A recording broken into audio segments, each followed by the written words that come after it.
En el año 371 a.C., el sol de Beocia arde sobre dos ejércitos que están a punto de cambiar la historia. De un lado, se alzan los terrores de Grecia, el ejército, la máquina de guerra perfecta. Durante 300 años en batalla abierta, Esparta se ha mantenido invicta. Su nombre simboliza disciplina, sacrificio y muerte. Son la élite de la élite.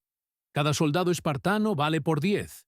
Su arma es la falange, un muro impenetrable de escudos y lanzas, un monstruo que avanza lenta pero inexorablemente y aplasta todo lo que se interpone en su camino. Es un sistema invencible, o al menos eso creen todos.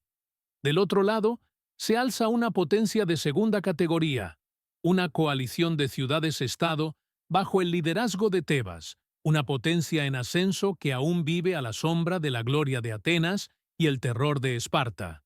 Son superados en número y peor entrenados, y muchos de sus aliados están aquí solo por necesidad, listos para cambiar de bando a la primera señal de derrota.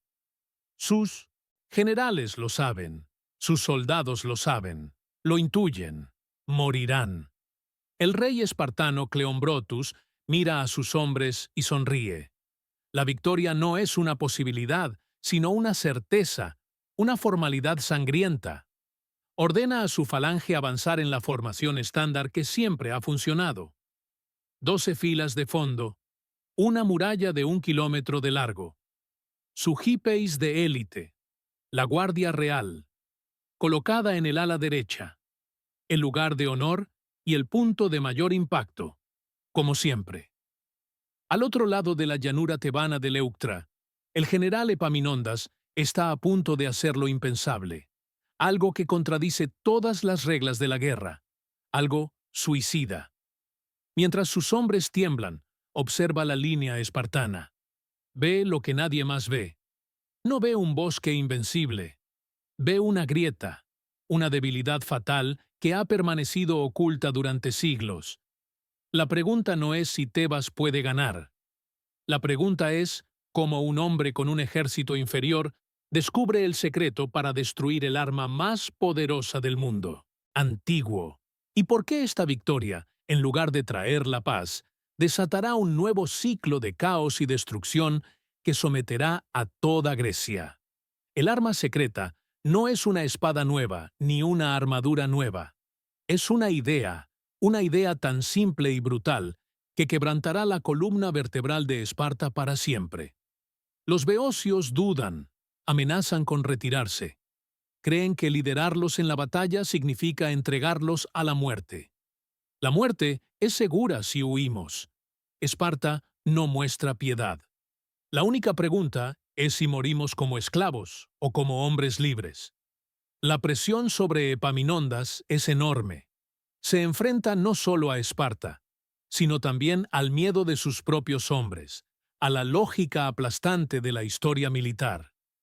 Durante generaciones, la falange espartana se ha basado en un principio simple pero letal.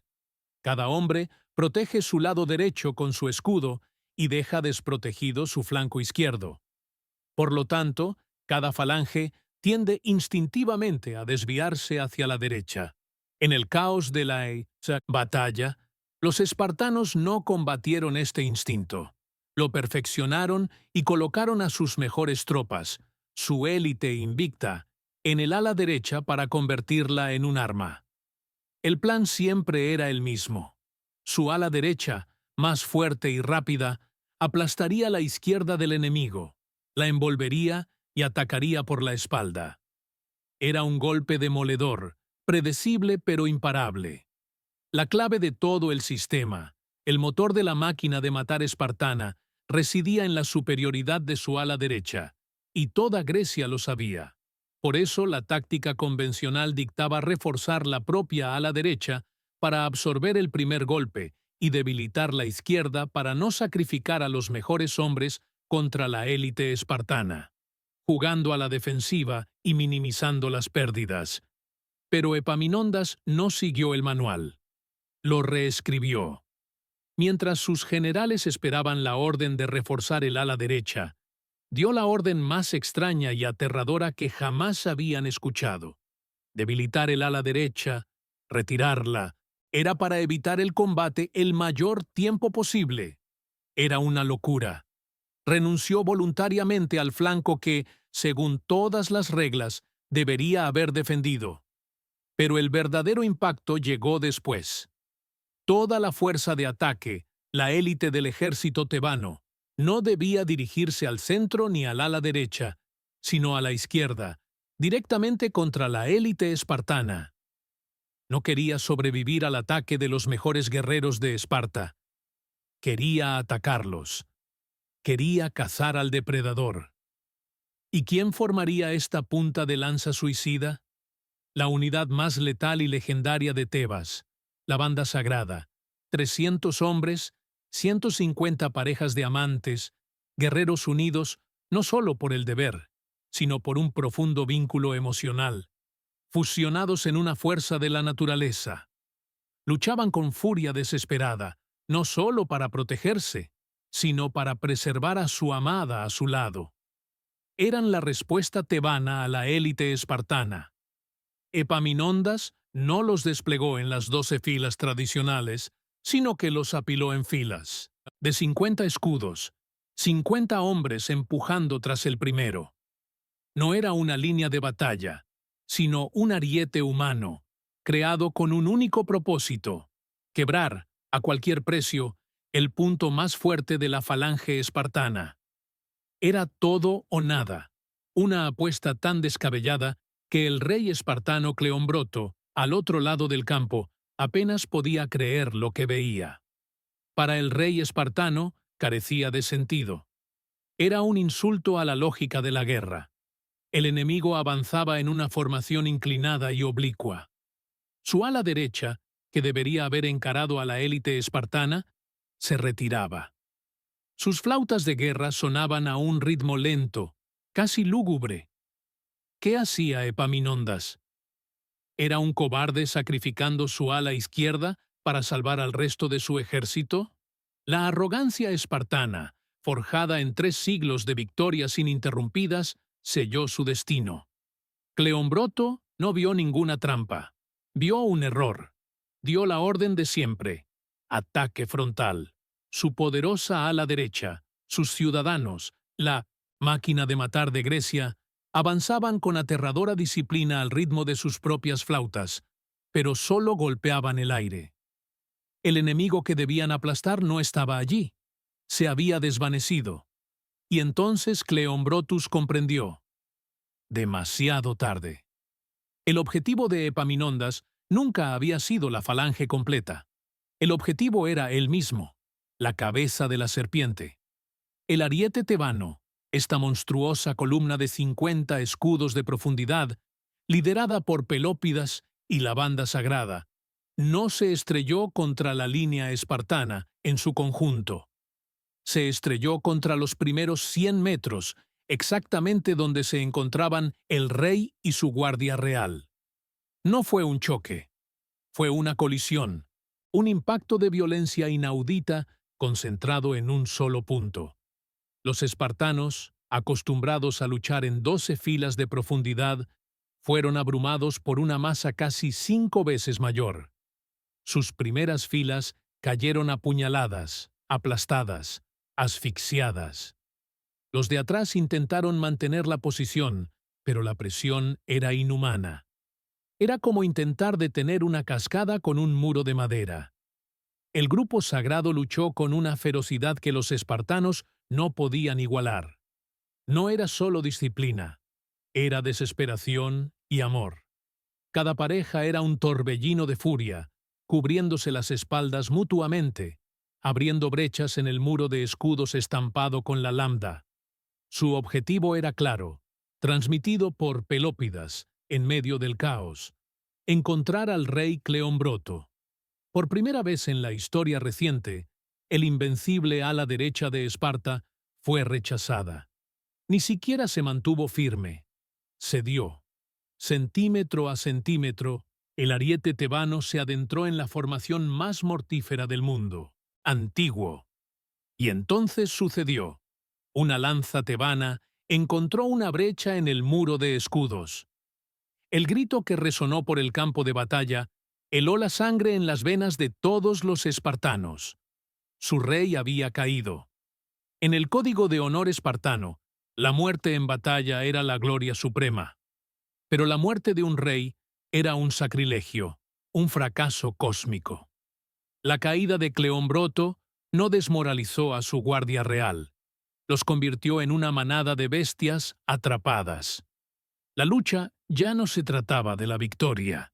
Se convirtió en algo más primario, una lucha por el cadáver del rey. No podían permitir que los tebanos se apoderaran de este trofeo. Lograron su objetivo. A un precio terrible, arrastraron el cuerpo de Cleombroto de vuelta a sus líneas.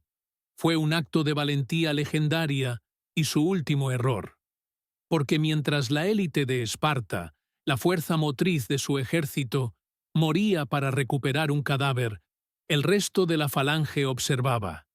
Vieron a sus mejores guerreros, los invencibles, diezmados. Vieron al ariete tebano, a pesar de las grandes pérdidas, no detenerse, sino continuar avanzando. Y aquí se reveló todo el genio táctico de Epaminondas. Su plan nunca había sido simplemente romper el ala derecha de Esparta, sino provocar un colapso psicológico de toda la línea enemiga. El ejército espartano no era un todo coherente, era un núcleo de ciudadanos de élite rodeados de miles de aliados y perioikoi, pueblos subyugados que servían a Esparta más por miedo que por lealtad. Estos hombres vieron a la élite siendo masacrada, vieron caer a su rey, vieron que la batalla estaba perdida en el punto decisivo y se preguntaron lo que todo soldado se hace en una batalla perdida. ¿Debería morir yo también? ¿Luchar y morir por los amos espartanos que nos oprimen? ¿Por una causa ya perdida? La respuesta fue un no rotundo que recorrió el frente de 2 kilómetros. Primero unos pocos, luego docenas, luego cientos. El centro y el ala izquierda del ejército espartano, la parte más débil de la falange, se derrumbaron. No fue una retirada ordenada, fue una huida caótica y desesperada. Arrojaron sus pesados escudos de bronce para correr más rápido, el signo universal de la derrota y la desgracia. La legendaria falange espartana, símbolo del orden y la disciplina férrea, se disolvió en una horda de hombres asustados. Por primera vez en la historia, el lobo huyó de la oveja. La derrota se convirtió en catástrofe. La huida se convirtió en una masacre. Para los tebanos y sus aliados beocios, este momento fue una catarsis. Durante décadas habían vivido bajo la bota de Esparta, pagado tributo, soportado guarniciones, sufrido humillaciones. El miedo reprimido de generaciones enteras se convirtió en furia fría. En el campo de batalla de Leuctra no había piedad. Cada enemigo caído era la venganza por años de subyugación. Sin embargo, mientras su ejército se desmoronaba tras ellos, todos los ciudadanos de la Guardia Real completaron su sagrada misión. Tenían el cadáver del rey, y de repente el ruido de la batalla se silenció a su alrededor. Estaban solos. El ariete tebano había detenido su avance y se había reagrupado. El resto del ejército tebano, victorioso, ahora se volvió hacia ellos. Los cazadores se habían convertido en la presa. De los espartanos que habían marchado a la batalla en el ala honorable, más de 1000 yacían muertos o moribundos, entre ellos 400 de los 700 ciudadanos de pleno derecho de Esparta, la ciudadanía en su conjunto, el corazón genético y militar de su sociedad, una generación entera exterminada en una sola tarde. Los supervivientes, ahora liderados por el polemarca en funciones, se enfrentaban a una elección que contradecía todo lo que eran. La ley de su tierra, la esencia de ser espartano, era clara: victoria o muerte. La retirada era impensable. La vergüenza era peor que el infierno. Un espartano regresaba con su escudo o sobre él. Luchar hasta el lino de cientos final era la elección obvia, el camino del honor. Morirían donde estaban y se llevarían consigo a tantos tebanos como fuera posible. Sería una nueva y gloriosa versión de las Termópilas. Pero el comandante miró a su alrededor. No solo vio soldados, vio los restos del poder espartano. Si morían allí hoy, ¿quién quedaría mañana para defender a Esparta? Su sacrificio no salvaría a su estado. Ya no existía como antes.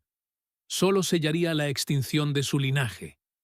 La lógica de la supervivencia se debatía con 1000 años de tradición, y entonces hicieron lo impensable, algo que ningún historiador jamás había creído posible.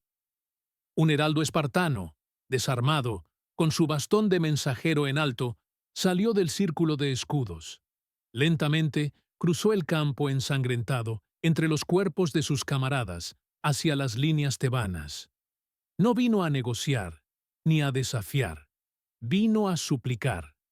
En la terminología de la guerra griega, su misión era pedir una tregua para recuperar a los muertos, un acto que era, sin lugar a dudas, un reconocimiento formal y absoluto de la derrota. Epaminondas tenía en sus manos los restos del ejército más temido de Grecia. Podría haber ordenado un último ataque, aniquilarlos a todos, asegurarse de que ningún superviviente regresara a casa para luchar de nuevo. Habría sido el golpe final, la venganza definitiva. Pero el general tebano era más que un carnicero. Era un arquitecto político y comprendía algo que los espartanos, en su arrogancia, jamás habían comprendido. A veces, la humillación es más afilada que la espada. La decisión que tomó en ese momento no solo sellaría el resultado de la batalla, sino que determinaría el futuro de toda Grecia. La victoria era completa, pero la sed de sangre no se había saciado. Para los soldados tebanos, era una locura dejar escapar a un solo espartano. Eran serpientes. Si dejabas a una con vida, regresaría con todo el nido para vengarse. El instinto de guerra, el instinto de supervivencia, gritaba una palabra: aniquilación. Pero Epaminondas no escuchó el rugido de su ejército, escuchó el susurro de la historia. Comprendió que la verdadera guerra no se libraba en esa llanura sangrienta, sino en la mente de todos los griegos. Matarlos a todos habría sido fácil, y un error catastrófico. 1000 espartanos masacrados hasta el último hombre se convertirían en un mito, una leyenda de sacrificio que alimentaría el odio espartano durante un siglo. Se convertirían en mártires, y los mártires son un arma mucho más peligrosa que los soldados. No, Epaminondas no quería darles el regalo de una muerte honorable. Quería darles algo peor, la vida, una vida manchada de vergüenza. Los obligó a realizar el acto más humillante para un guerrero: recuperar a sus muertos bajo la mirada compasiva de los vencedores. No los envió a casa como un ejército derrotado, sino como una procesión fúnebre. El heraldo espartano no mostró alivio, solo una profunda y amarga resignación. Hizo una reverencia rígida y se dio la vuelta. Cuando llegó al círculo de supervivientes y dio la noticia, nadie vitoreó, nadie suspiró de alivio. Un escalofrío mortal los invadió. Se habían salvado, y era el peor castigo que podían recibir. Bajo la atenta mirada de miles de tebanos, comenzaron su dolorosa tarea. Levantaron los cuerpos desgarrados y los colocaron sobre sus escudos, que ahora se habían convertido en féretros improvisados. Hubo un silencio absoluto, roto solo por los gruñidos de esfuerzo y el zumbido de las moscas. Era la marcha de la vergüenza. Cada cadáver que levantaban era prueba irrefutable de su fracaso. Cada paso que daban para llevarlos de vuelta al campamento los alejaba aún más del honor y los hundía aún más en la desgracia. Pero Epaminondas no había terminado. Su ingenio para la guerra psicológica tenía un último acto. Mientras los espartanos llevaban a cabo su lúgubre labor, docenas de tebanos regresaron tímidamente al campo de batalla. Epaminondas ordenó que se clasificara a los muertos, los aliados por un lado, los ciudadanos de pleno derecho por el otro. ¿Por qué este gesto? Porque Esparta siempre había mentido, inflando el número de aliados caídos y ocultando las verdaderas pérdidas entre los suyos. Al separar los cuerpos, Epaminondas preparó un recuento de las muertes. Quería mostrar a toda Grecia, sin lugar a dudas, el precio exacto que había pagado la arrogancia espartana. Quería contar a los ciudadanos de élite caídos uno por uno, para exponer la herida mortal que su sociedad acababa de sufrir. El arma secreta de Epaminondas no solo residía en sus tácticas, sino también en su comprensión del alma espartana. Sabía que, al dejarlos vivir, los había destruido aún más. Estos hombres, estos fantasmas vivientes, ahora llevaban la noticia de la catástrofe a la ciudad más orgullosa y despiadada del mundo. Pero, ¿qué ocurre cuando una sociedad construida sobre el mito de la perfección se ve obligada a mirarse en el espejo destrozado de la realidad? El verdadero colapso de Esparta no ocurrió en el campo de batalla de Leuctra. Estaba por llegar. El mensaje de la derrota no viajó en los labios de un mensajero. Viajó en los ojos vacíos de los supervivientes. Cada kilómetro que marchaban era una proclamación. La noticia corrió como la pólvora por Grecia. Esparta había sido derrotada en batalla abierta. Al principio nadie lo creyó, y en ningún lugar la negación fue más fuerte que en la propia Esparta. La noticia llegó a Esparta en el peor momento posible, durante la Gimnopaedia, un festival sagrado de verano en honor a Apolo, una celebración de la perfección física, la disciplina y la armonía espartana. Una manifestación pública de fuerza y gracia que los distinguía de todos los demás griegos. Mientras toda la ciudad celebraba su propia leyenda, un corredor exhausto llegó ante los éforos, los 5 magistrados, los verdaderos gobernantes de Esparta. El historiador Genofonte, admirador de Esparta, describió la escena. Los éforos, escribió, estaban profundamente consternados, pero su reacción pública fue gélida. Comprendían que el pánico era un enemigo más peligroso que Tebas. Si la fe de Esparta en sí misma se quebraba, todo se derrumbaría. Así que tomaron una decisión de crueldad y disciplina inimaginables. El festival debía continuar. No podía haber luto público, ni gritos de dolor. La celebración de la perfección espartana no podía ser interrumpida por el mayor desastre de su historia. Enviaron notificaciones privadas a las familias de los caídos. Y aquí la lógica espartana se reveló en su forma más pura y retorcida. Los padres, madres y esposas de los caídos en Leuctra recibieron una orden. Debían mostrar alegría. Debían caminar en público con la frente en alto y radiante orgullo. Sus hombres habían alcanzado el mayor honor: la muerte por Esparta. Llorarles públicamente sería insultar su sacrificio. El dolor debía permanecer en privado, encerrado tras muros de piedra y una voluntad de hierro. ¿Y quién era la mujer que lloró en público y desafió todas las normas? La madre de uno de los supervivientes.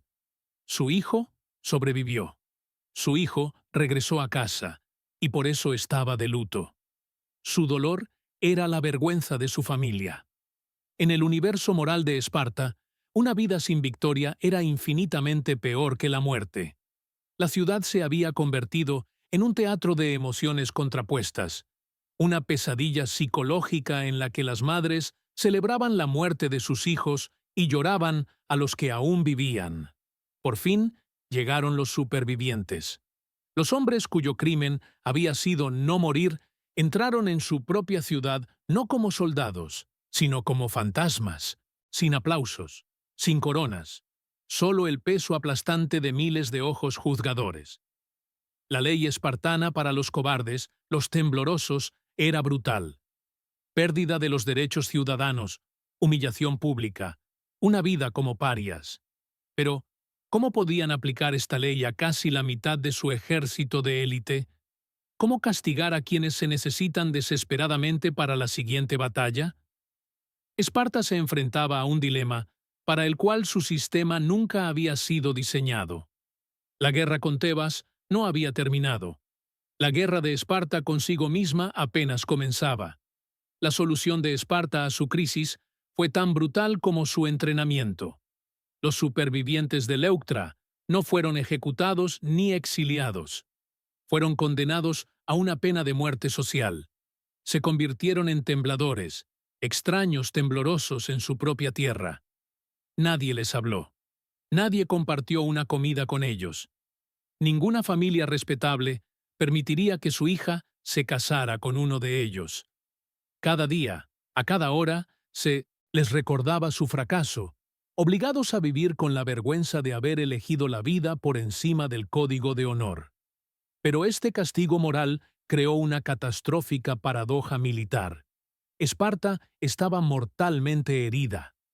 Había perdido una parte irreemplazable de su ciudadanía guerrera, y ahora sus propias leyes la obligaban a aislar a cientos de sus veteranos más experimentados.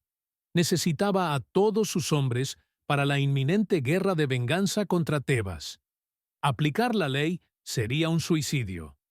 Ignorarlo destruiría los cimientos morales del Estado. La sociedad que había perfeccionado el arte de la guerra no tenía respuesta al dilema de la derrota. Entonces, Agesilao propuso una solución brillante y a la vez devastadora. Se presentó ante la asamblea y pronunció una sola frase. Los supervivientes no serían indultados. Eso habría significado que la ley era errónea. La ley simplemente no se había aplicado durante un día. A partir de mañana, volvería a estar en pleno vigor. Con esta maniobra, Agesilao salvó a sus soldados de la desgracia y a su estado del colapso militar. Pero el precio fue la certeza. Por primera vez, Esparta admitió que sus leyes sagradas, sus principios inmutables, podían suspenderse por conveniencia. La grieta que Epaminondas había abierto en la falange espartana, en Leuctra, se había extendido al corazón de la ley espartana. Epaminondas no se detuvo. Hizo lo que ningún enemigo de Esparta se había atrevido a soñar. Invadió su tierra sagrada de Laconia y liberó Mesenia. Durante 350 años, la sociedad espartana se había sustentado en las espaldas de esta población ilota. Al liberarlos, Epaminondas no solo privó a Esparta de alimento y trabajo, destruyó el motor económico que había permitido a sus ciudadanos ser soldados a tiempo completo. A la parálisis moral se unió la ruina económica. El poder espartano se evaporó. La coalición que lideraba se desintegró. El terror que inspiraba se convirtió en compasión. En 1914, menos de una década, pasó de ser la superpotencia hegemónica de Grecia a un actor secundario, una reliquia atrincherada en su valle, incapaz de proyectar poder más allá de sus fronteras. El arma secreta que destruyó a Esparta no fue una lanza más larga ni un escudo más resistente. Fue una idea. La idea de que la fuerza concentrada en un solo punto puede romper la línea más sólida. La idea de que la humillación puede ser más mortal que la aniquilación. Epaminondas fue el primer general en comprender plenamente que uno no solo lucha contra un ejército, sino contra el mito que lo sustenta. Al atacar el punto más fuerte de la falange, destruyó su cuerpo, y al perdonar a los supervivientes, envenenó su alma. Demostró al mundo, y a los propios espartanos, que no eran dioses, sino hombres. Y así, el hombre que reescribió las reglas de la guerra, borró de la historia la máquina de guerra más perfecta, jamás creada. Así cayó el gigante. Leuctra nos enseña una lección brutal y eterna. Los imperios construidos únicamente sobre la violencia descarnada y la disciplina ciega llevan en sí la semilla de su propia destrucción. Creen que sus muros son inexpugnables, sus tradiciones inquebrantables y sus soldados imbatibles, sin darse cuenta de que la verdadera amenaza nunca es un ejército mayor, sino una idea más inteligente. Epaminondas no solo derrotó a hombres, derrotó una forma de pensar. Demostró que la mente estratégica siempre será el arma definitiva, capaz de encontrar la grieta en el escudo más perfecto y convertir el mayor orgullo del enemigo en la causa de su caída. La historia no es una línea recta, es un campo de batalla de ideas. La falange espartana se pudre en el polvo de la historia. Pero hoy, ¿cuáles son las falanges supuestamente invencibles de nuestro tiempo? ¿Qué sistemas, creencias o poderes consideramos intocables? Nos encantaría conocer tu opinión en los comentarios. ¿Qué otra batalla, como Leuctra, Autens, ha cambiado el mundo? Si te apasiona descubrir las historias ocultas de cómo los gigantes fueron derrotados, suscríbete y activa la campana, porque cada capítulo de la historia esconde un arma secreta esperando ser descubierta.